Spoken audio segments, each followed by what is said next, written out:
রাজনীতির মাঠটা কেমন জানি গেছে না? আমরা যদি রাজনীতি থাকতাম, সেবা কইরা সিরা বিরা লাইলাম বলে। আরে রাজনীতির মাঠটা, এই যে ছোট ছোট ফুলানি যেমন রাজনীতি করতেছে, রাজনীতির কি বুঝে এরা? আমরা কোন দলের গণ্যা চলি না। আমরারও তো কন্যা চলে না। আমি যদি মনে করো 7 দিন খালি ক্ষমতা পাইতাম, 7 দিন দেখতো দেশটা আমার তো দিয়া, আমার খালি বিচার লইলে 7 দিন পর থেকে কি রে বিচার লইলে? সব টেলে ইন্ডিয়া দিলাম বলে। আরে সবাই দিয়ে কি এর আলাপ চলতেছে এনো? আরে ছাত্র দলের ভাই দি, এই বড় ভাইয়ের পক্ষ থেকে আমরা সবাই আবার সাধু ভাই।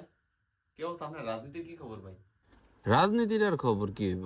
তো আপনার দিনকাল কেমন চলতেছে? দিনকাল ভাই, জামাতের এক ভাই ছিল, না করছি ভাই, দিন না দিন না দিন না জোর কইরা ভাই তাড়া দিয়ে গেছে। ওইটা স্পিরিট দেন কদেন না চাড়াই খা। কিতা শুনলাম এবারে ভোটটা বলে আমরারে জিতেন না। আরে না, আমি থাকা হইতেছেন না, হন হন তো আপনি আপনার পক্ষে আমি থাম চা দুধ কোনা দুধ আমি আসি, এরাও আছে।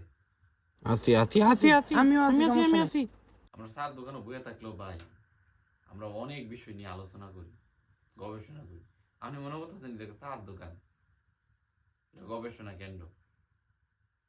এন এক একজন কিন্তু আমরা কি আমরা মনে করতেছেন যে আমরা এই বছর বই দিচ্ছি দীক্ষা, এন যারা আছে সবাই গবেষক।